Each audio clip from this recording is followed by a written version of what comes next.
what is called not existing is quite incapable of being there without the contrast of something called existing.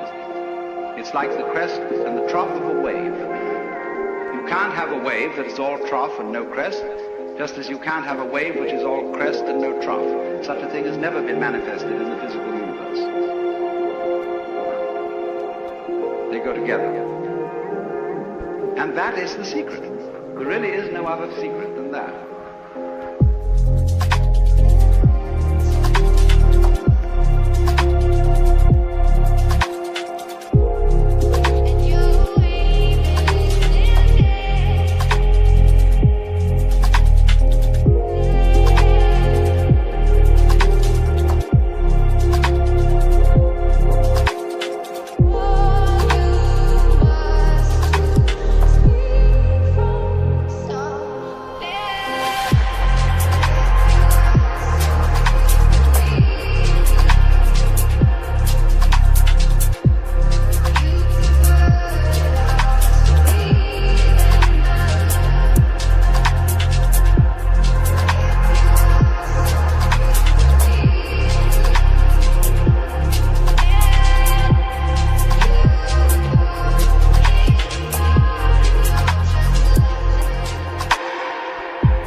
But it is thoroughly repressed.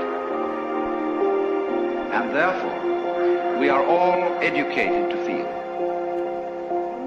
that we've got to fight for the white because the black might win. We've got to survive. You must survive. That's the great thing we're all working on and pounding it out day after day in anxiety, because this is a description of anxiety. Anxiety is the fear that one of a pair of opposites might cancel the other forever. And if by any chance, by any means, you find out that that is not so, you have an entirely new attitude to what human beings are doing,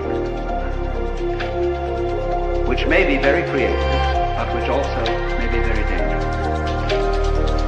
You see through the game.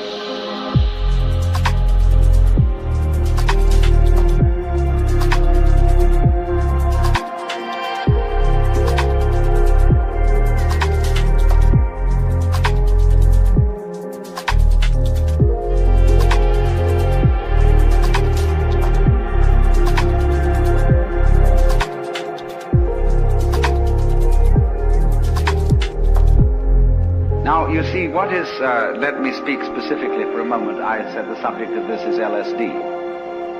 LSD is one such chemical that does produce this curious effect. And that is what I will call the sensation, as well as the intellectual understanding, of polarity. That is to say, that the inside and the outside, the subjective and the objective, the self and the other go together. In other words, there is a harmony, an unbreakable harmony. When I'm using the word harmony, I don't necessarily mean something sweet. I mean absolute concordant relationship between what goes on inside your skin and what goes on outside your skin. It isn't that what goes on outside is so powerful that it pushes around and controls what goes on inside. equally so. It isn't that what goes on inside is so strong that it often succeeds in pushing around what goes on outside. It is very simply that the two processes, the two behaviors are one. What you do is what the universe does. And what the universe does is also what you do.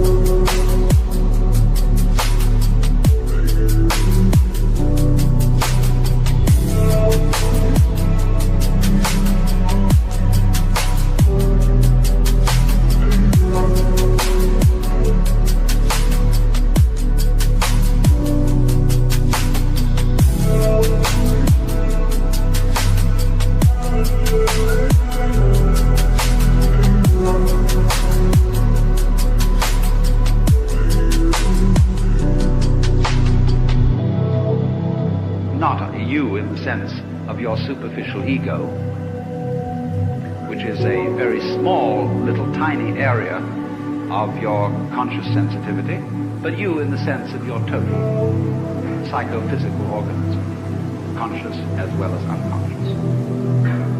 This is not something that arrived in the world from somewhere else altogether, that confronts an alien reality. What you are is the universe, in fact, the works, what there is, and always has been, and always will be forever and ever, performing an act called John Doe. And this is such a subversion of common sense, but is in fact, matter of fact, something, if you stop to think about it, that is completely obvious.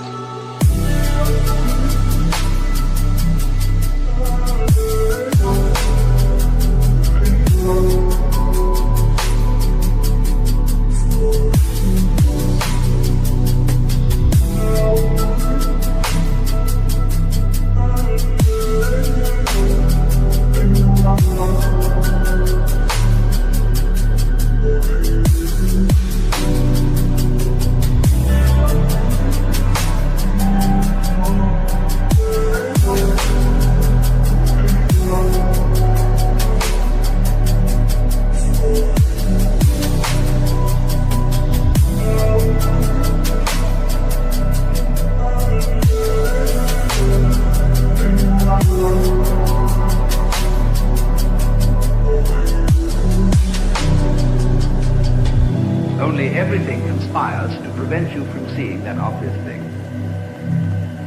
Because when you were babies, practically, all your parents and your teachers and your aunts and uncles and your older brothers and sisters got together and they told you who you were. They defined you as Johnny, who's just Johnny. And don't you come on too strong, Johnny, because, no, you've got elders and betters around. But you're responsible. You're a free agent. You'd better be. And so, when you are told from childhood that you are expected and commanded to behave in a way that will be acceptable only if you do it voluntarily, you remain permanently mixed up. That, if anything, is permanent brain damage.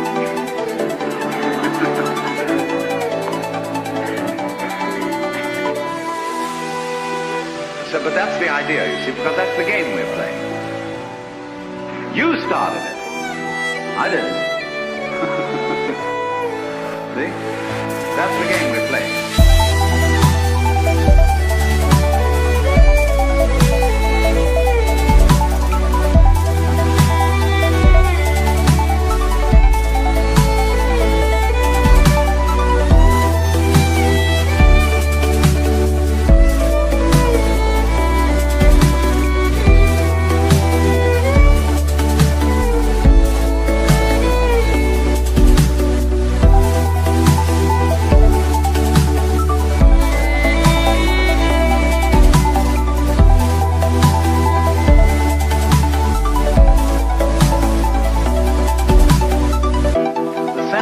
doctrine of the Hindu way of life, I call it that rather than a religion, is in Sanskrit Tattvamasi. You're it. To put it in a kind of colloquial way. You're it. And it is the which than which there is no whicher, which they call the Brahman, or the Atman with a capital A, meaning the self. You are only just kidding that you're just poor little me. See, the function of a guru, that is to say a spiritual teacher in India, is to give you a funny look in the eye, because he sees in you the Brahman, the Godhead, just claiming it's poor little me. And he's going to eventually, by all sorts of subtle techniques that are called in Sanskrit upaya, that in politics means chicanery, and in spiritual education means skillful pedagogy. He is going to try and kid you back into realizing who you really are.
That's why he gives you a funny look. And why he seems to see right through you. As if to say, Shiva, oh boy, don't kid me. I know who you are. But you're coming on beautifully in this act. That you're somebody else altogether. And I congratulate you, you're doing a wonderful job. Playing this part, which you call the person.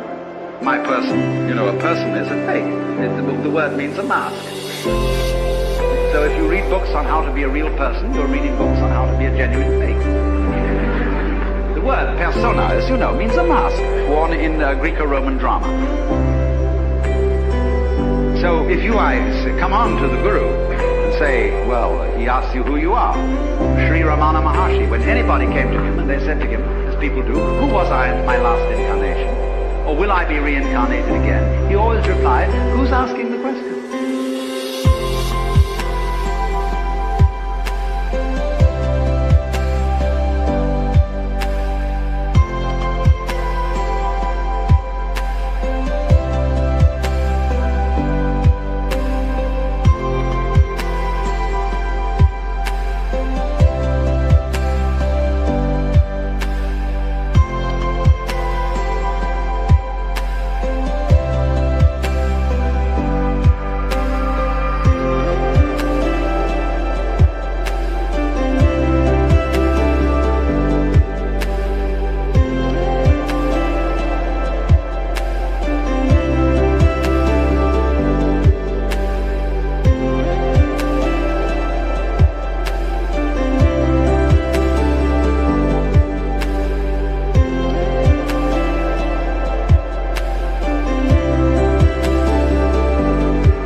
About what they were in their former lives.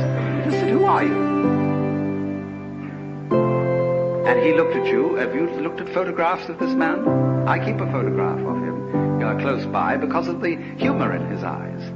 They're looking at you with a dancing twinkle, saying, come off it.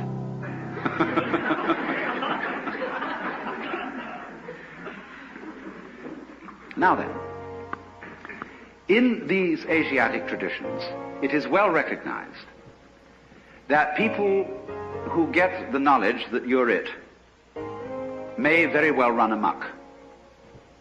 And therefore they always couple any method of gaining this, whether it is yoga, whether it is smoking something or drinking something or whatever is the method, they always couple it with a discipline.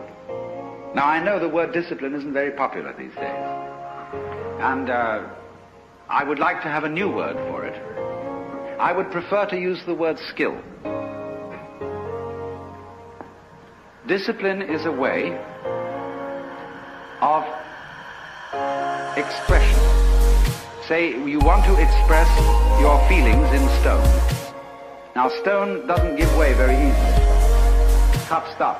And so you have to learn the skill or the discipline of the sculptor in order to express yourself in stone. So in every other way, whatever you do, you require a skill. And it's enormously important, especially for American people, to understand that there is absolutely no possibility of having any pleasure in life at all without skill. Money doesn't buy pleasure. Ever. Look, if you want to get stone drunk and go out and get a bottle of bourbon and down it, you can't do that except for people who have practiced the distiller's art. You can't even make love without art. Where I live in Sausalito, we have a harbor full of ever so many pleasure craft. Motor cruisers, sailing boats, all kinds of things. And they never leave the dock. All that happens with them is their owners have cocktail parties there on Saturdays and Sundays. Because they discovered, having bought these things, that the discipline of sailing is difficult to learn and takes a lot of time. And they didn't have time for it, so they just bought the thing as a status symbol. So, in other words, you can't have pleasure in life without skill. But it isn't an unpleasant task to learn a skill. If the teacher, in the first place, gets you fascinated with it. There is immense pleasure in learning how to do anything skillfully. To make carpentry things, to cook, to write, to calculate, anything you want. It can be immensely pleasurable to learn the discipline. And it is completely indispensable. Because look, you may be a very inspired musician. I'm not a musical technologist, you see, and I regret it, but I'm a word technologist. But I can hear in my head all kinds of symphonies and all kinds of marvelous compositions, but I don't have the technique to write them down on paper and share them with somebody else. Too bad. Maybe next time around.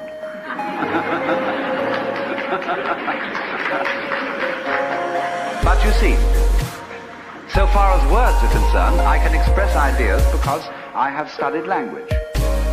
And I worked very hard. Not that I didn't like it, I intensely enjoy the work of writing a book, although it is difficult. But it's fascinating. To say what can never possibly be said. So, you see what's happening. What you have to do, you have inspiration, but then you have to have technique to incarnate, to express your inspiration. That is to say, to bring heaven down to earth. And to express heaven in terms of earth. Of course, they are really one behind the scenes. But there's no way of pointing it out unless you do something skillful. You see, we are all, at the moment, absolutely in the midst of the beatific vision. We are all one with the divine, or some, I don't like that sort of wishy-washy language, but we are all there.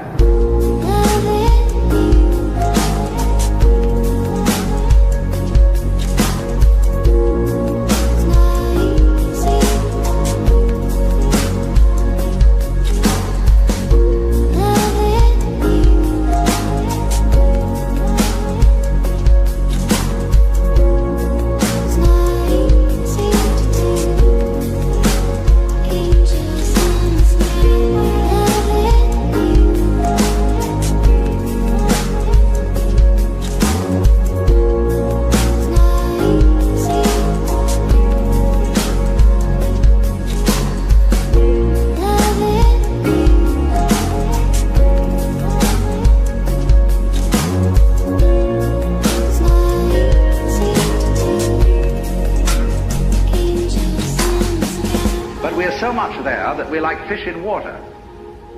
They don't know they're in water.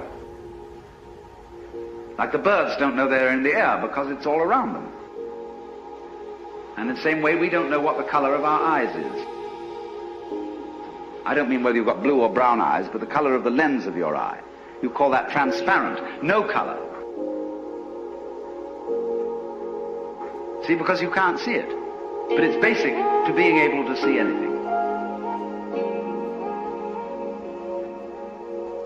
So in order to find out where you are, there has to be some way of drawing attention to it. And that involves skill. Upaya in Sanskrit. Skillful means. So, it's all very well. Anybody can have ecstasy. Anybody, as a matter of fact, can become aware that he is one with the eternal ground of the universe.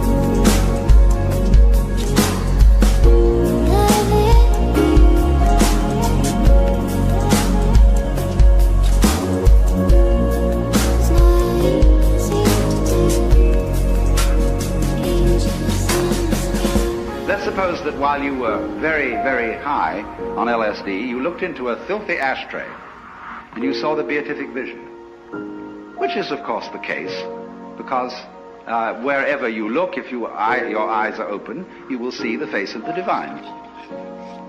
Then you come out of your ecstasy with the dirty ashtray and say to everybody, here it is.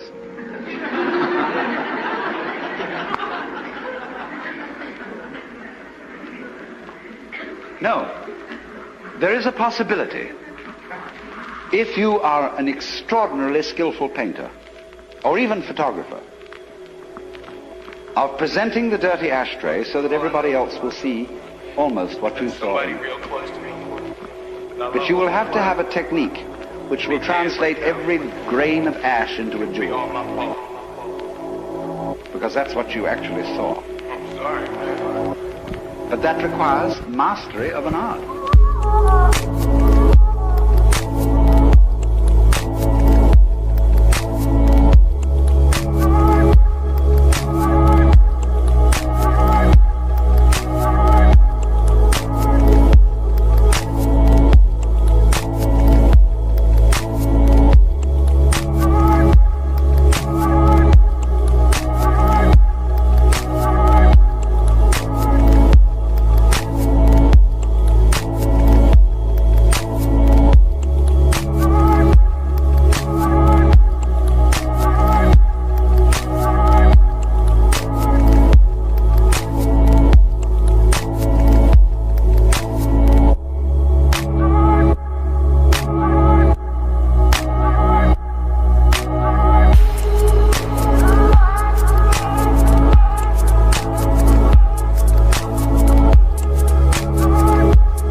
People think that all it's necessary to do is just throw out any old thing, because under that transformed state of consciousness, any old thing is the works. But nobody else can see it if they haven't shared that point of view. So then, this becomes, for us in the United States, an extremely important social problem. We are living in a scientific world where secrets cannot be kept.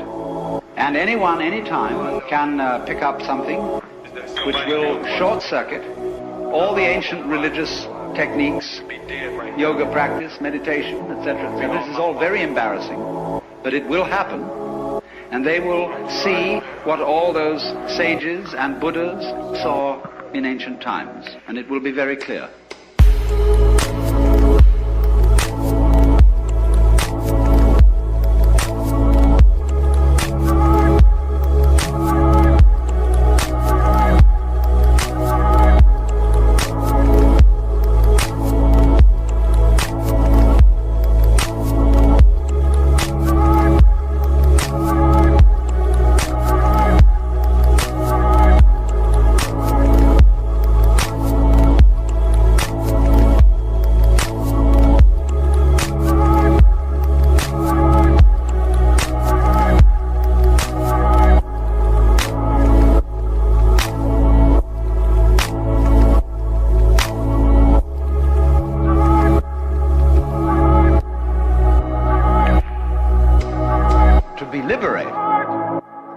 Is to be able to see human life in the same way as you see all other life. And to do that, you have to be able to live, as it were, on two levels. The level of involvement and the level of detachment. Cultivating the level of detachment is something that is done through the mysterious human property of self-consciousness. To be able to know that you know, to feel that you feel. And by possessing that faculty, which is self-consciousness, is being able to reflect upon one's own life, we are able to become, as it were, to go to a level at which our own life is seen in its total context in the universe. That is to say, to realize that yourself is not your ego, which is the standpoint at which you are involved in your game, taking sides. But yourself is the eternal, immeasurable reality that is what there is.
The difficulty here is that this capacity of self-consciousness, although it is that which enables us to awaken,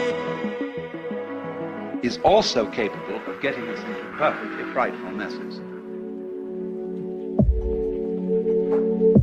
into all kinds of what must be called feedback snarls,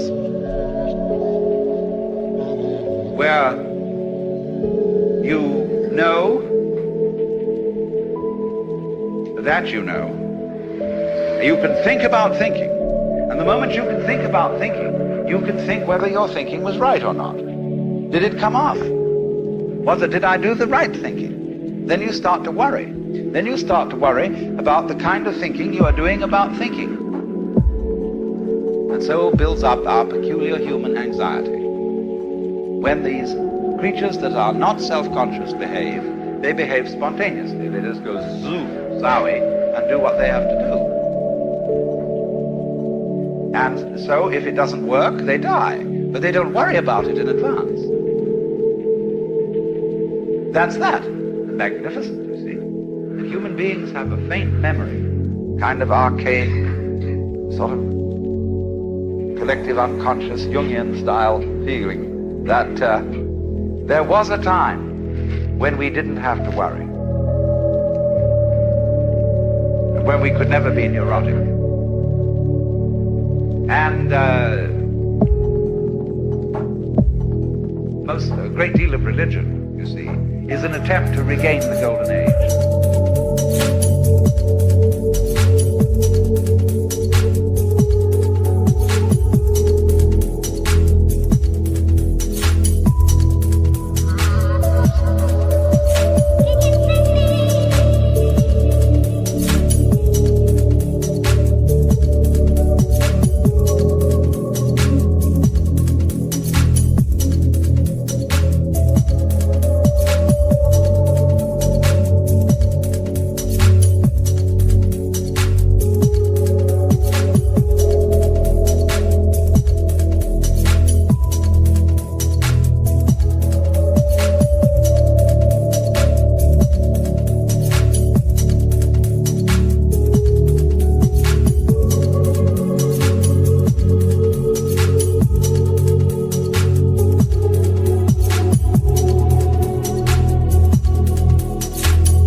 But it's right that he should feel that something is wrong, because it is through this that his capacity for self-knowledge and self-consciousness develops. So you see, there is the sense that somehow or other at some time there was a fall, a point at which we became unnatural. There's a great deal of worry going on about this now because of the rise of the computer, that a new form of intelligence, you see, has come into the world.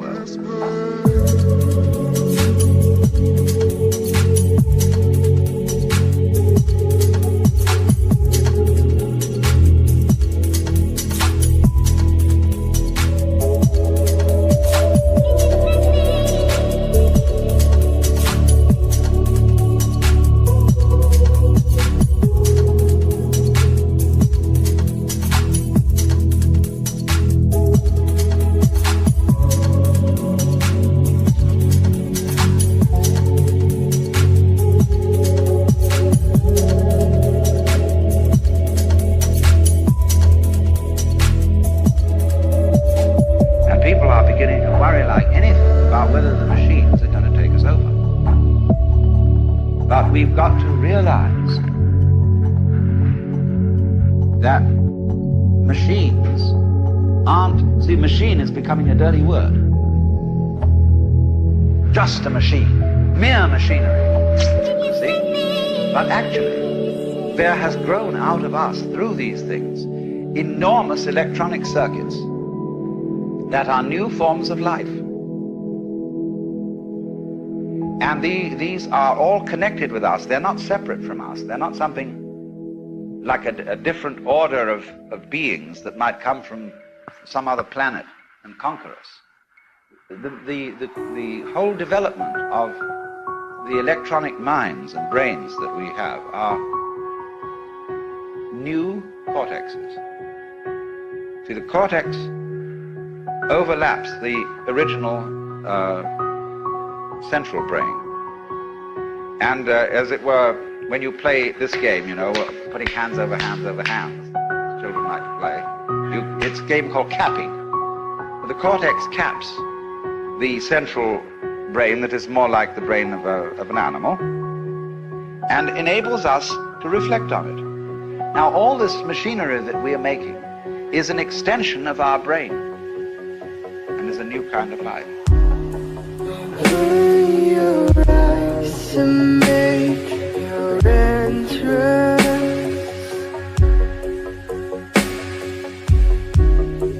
Your first step into this world.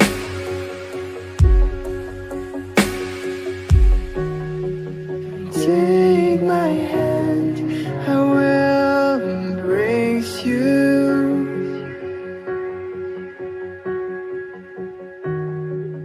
No, you'll never be alone.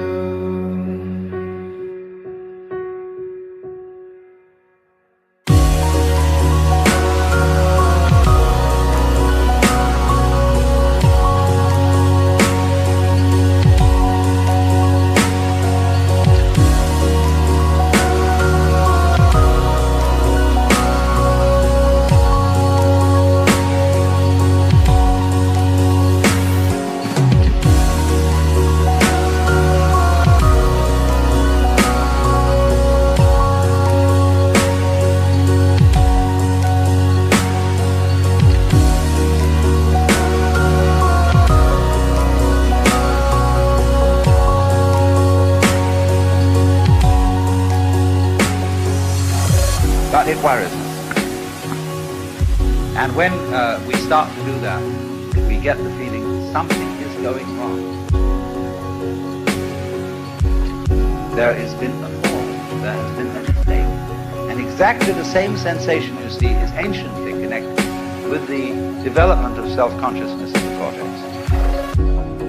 Open your eyes and see the splendor.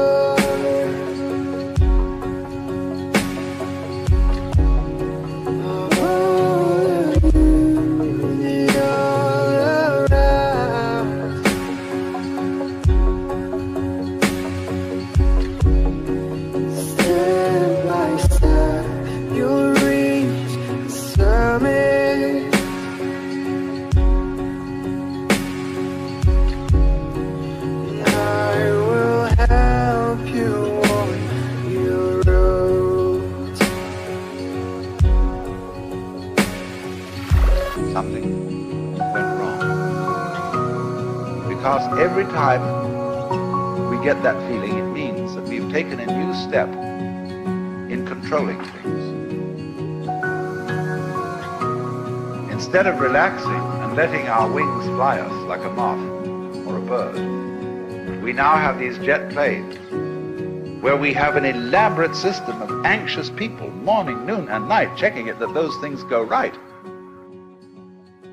Now then, to take this a step further, we are all amazingly involved in the process of being human and playing our game and taking our side. And therefore our victories and defeats, our sicknesses and our healths, are things we get mighty partisan about. And therefore we cannot see that human behavior is just like everything else. It never makes a mistake.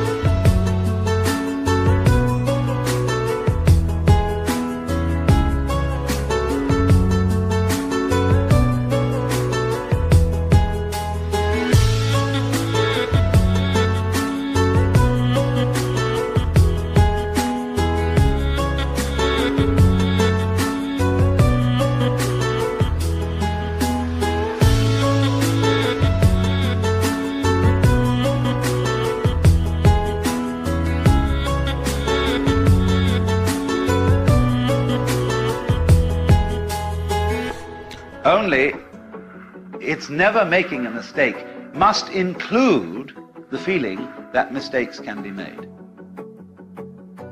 See, that's where this point of view would differ somewhat from the point of view of a Christian Scientist, who strives manfully, in a way, to assert that evil is purely illusory, but doesn't quite grasp the point that the illusion of there being something evil is important and good too. You couldn't have really any form of life without the others going on too. There have to be friends and there have to be enemies. Because if there aren't enemies, the friends get too prosperous and they kill themselves by their excess of exuberance. So they're constantly being pruned.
Some people will use a symbolism of the relationship of God to the universe, wherein God is, say, brilliant light, only somehow veiled, hiding underneath all these forms that you see as you look around you.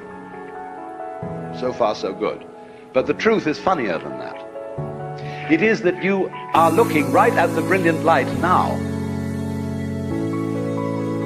that the experience you are having, which you call ordinary everyday consciousness, pretending you're not it, that experience is exactly the same thing as it. There's no difference at all. And when you find that out, you laugh yourself silly. That's the great discovery.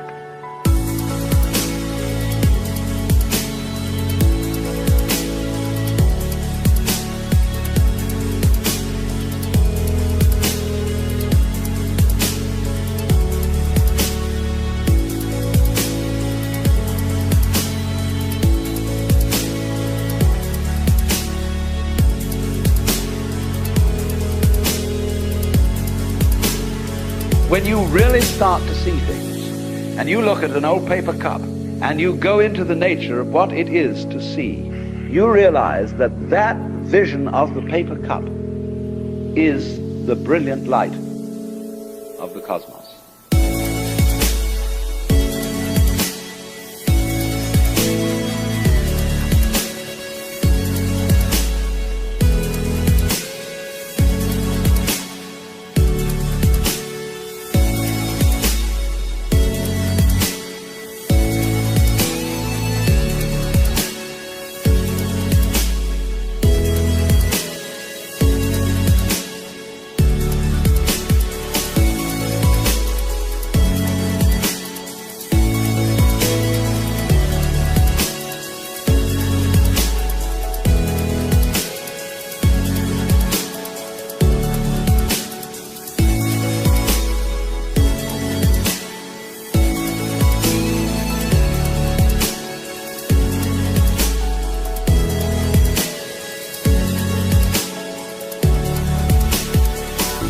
source of all light is in the eye. If there were no eyes in this world, the sun would not be light. You evoke light out of the universe. In the same way, you, by virtue of having a soft skin, evoke hardness out of wood. Wood is only hard in relation to a soft skin. It's your eardrum that evokes noise out of the air. You, by being this organism, call into being the whole universe of light and color and hardness and heaviness and everything, you see? But in the mythology that we've sold ourselves on during the end of the 19th century, when people discovered how big the universe was, and that we live on a little planet in a solar system on the edge of a galaxy, which is a minor galaxy, everybody thought, we're really unimportant after all. God isn't there and doesn't love us. Nature doesn't give a damn. And we put ourselves down, see? But actually, it's this little funny microbe, tiny thing, crawling on this little planet, it's way out somewhere, who has the ingenuity, by nature of this magnificent organic structure, to evoke the whole universe out of what would otherwise be mere quanta. There's jazz going on. But you see, this little ingenious organism is not merely some stranger in this. This little organism on this little planet is what the whole show is growing there, and so realizing its own presence.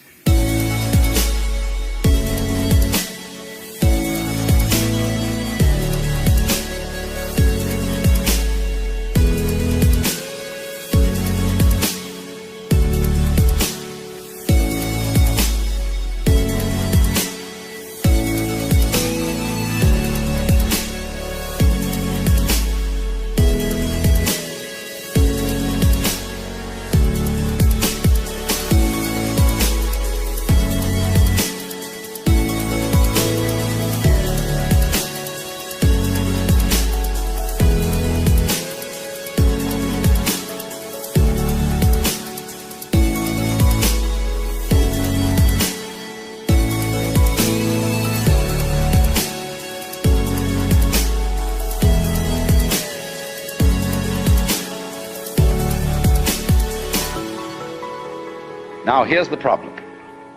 If this is the state of affairs, which is so, and if the consciousness state you're in at this moment is the same thing as what we might call the divine state, if you do anything to make it different, it shows you don't understand that it's so. So the moment you start practicing yoga, or praying, or meditating, or indulging in some sort of spiritual cultivation, you are getting in your own way. The Buddha said, we suffer because we desire. If you can give up desire, you won't suffer. But he didn't say that as the last word. He said that as the opening step of a dialogue. Because if you say that to someone, they're going to come back after a while and say, yes, but I'm now desiring not to desire. And so the Buddha will answer, well, at last you're beginning to understand the point.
you can't give up desire, why would you try to do that? It's already desire. So in the same way, you say, well, you ought to be unselfish. You ought to give up your ego. Let go, relax. Why do you want to do that? Just because it's another way of beating the game, isn't it? And the moment you see, you hypothesize that you are different from the universe, you want to get one up on it. But if you try to get one up on the universe, and you're in competition with it, it means you don't understand you are it.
There's a real difference between self and other. But self, what you call yourself and what you call other, are mutually necessary to each other, like back and front. They're really one. But just as a magnet polarizes itself in north and south, but it's all one magnet, so experience polarizes itself as self and other. But it's all one. So if you try to make the North Pole get the mastery of it, or the South Pole get the mastery of the North Pole, you show you don't know what's going on. A guru or teacher who wants to get this across to somebody because he knows it himself, and when you know it, you know, you like others to see it too. So what he does is he gets you into being ridiculous harder and more assiduously than usual. In other words, if you are in a contest with the universe, he's going to stir up that contest until it becomes ridiculous. And so he sets you such tasks as saying, now of course, in order to be a true person, you must give up yourself. Be unselfish. So the Lord steps down out of heaven and says, the first and great commandment is, thou shalt love the Lord thy God. You must love me. Well, that's a double bind. You can't love on purpose. You can't be sincere purposely. It's like trying not to think of a green elephant while taking medicine. But if a person really tries to do it, so, you know, this is the way Christianity is read. You should be very sorry for your sins. Though everybody knows they're not, but they think they ought to be, and so they go around trying to be penitent, or trying to be humble. And they know the more assiduously they practice it, the phonier and phonier the whole thing gets.